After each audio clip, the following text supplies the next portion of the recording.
I'm Dr. Lee Westbury. I'm the Executive Director of Secondary Programs for the Berkeley County School District, but formerly Principal of Cane Bay High School for the past 6 years.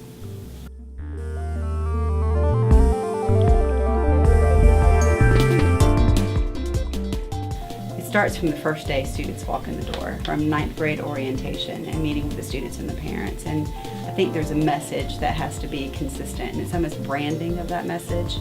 That grades 9 through 12, we're not worried about you, you're going to graduate if we have to drag you and sit on you.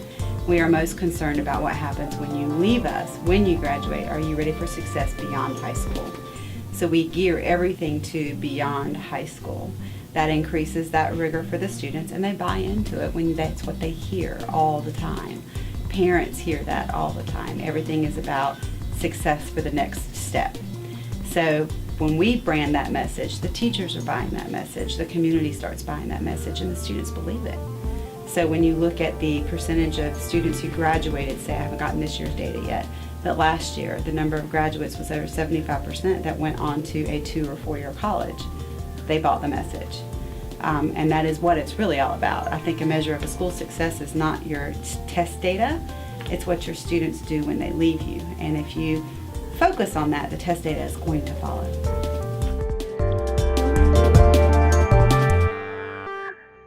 So in starting off with Cane Bay, with the first graduating class, we said we are a family. And what does it mean to be a Cane Bay Cobra? You have to define it, brand it, sell it, breathe it, live it. And that's what we've done. And so when we first started there wasn't a whole lot of that. And now there's a lot of school pride and community pride. And so you're inviting those businesses in and the families in to participate with you. They believe in the same message. I think oftentimes people forget that we all have the same values, but we might have different beliefs, and that's based on our experiences. So even though those families will have the same value that we have for their children, the belief system and how they're going to achieve it might vary based on the experiences that they've had. So if we have everybody on the same page and say, nope, we're going to help you do this, whether it's filling out applications, having scholarship application parties, and come on in, we're going to help your kids fill these out and get them in, and that is the expectation that this is what we're going to do, they support.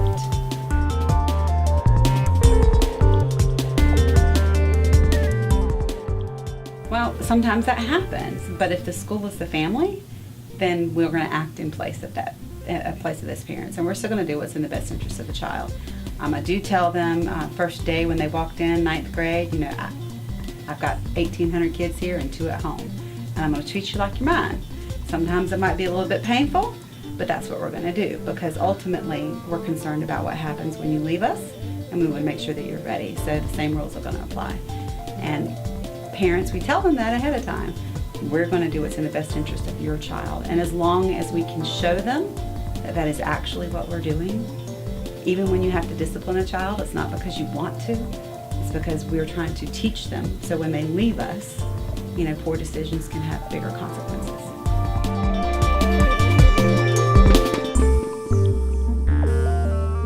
So the programming that goes in place at Cane Bay High School is based on what kids want to be when they grow up.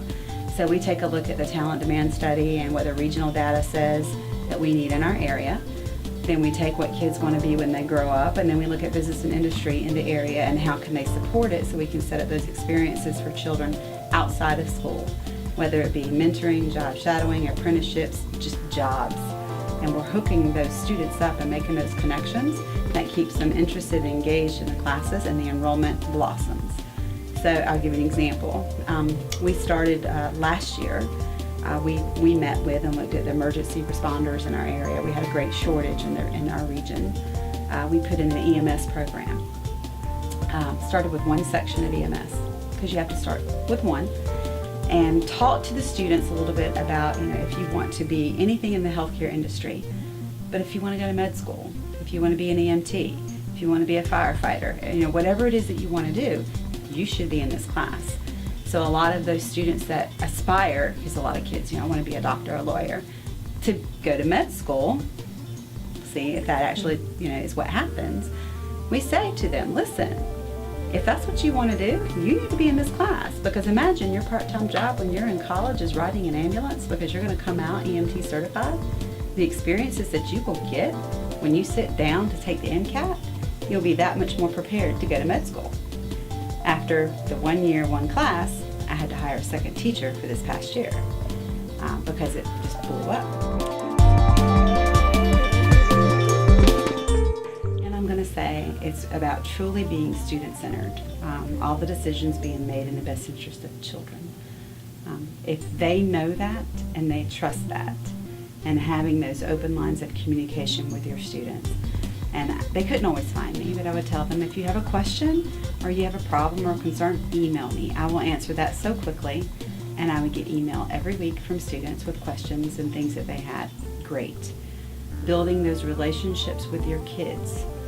That's what keeps them coming back, and building those traditions at your school. So now at football games, because Cane Bay is relatively, a young school, I see more graduates there that are coming back, and they always come up for hugs, and they're always writing back, can you write a recommendation for me for this? And that connection to their school, building that school pride in the school about you are coming here to be successful.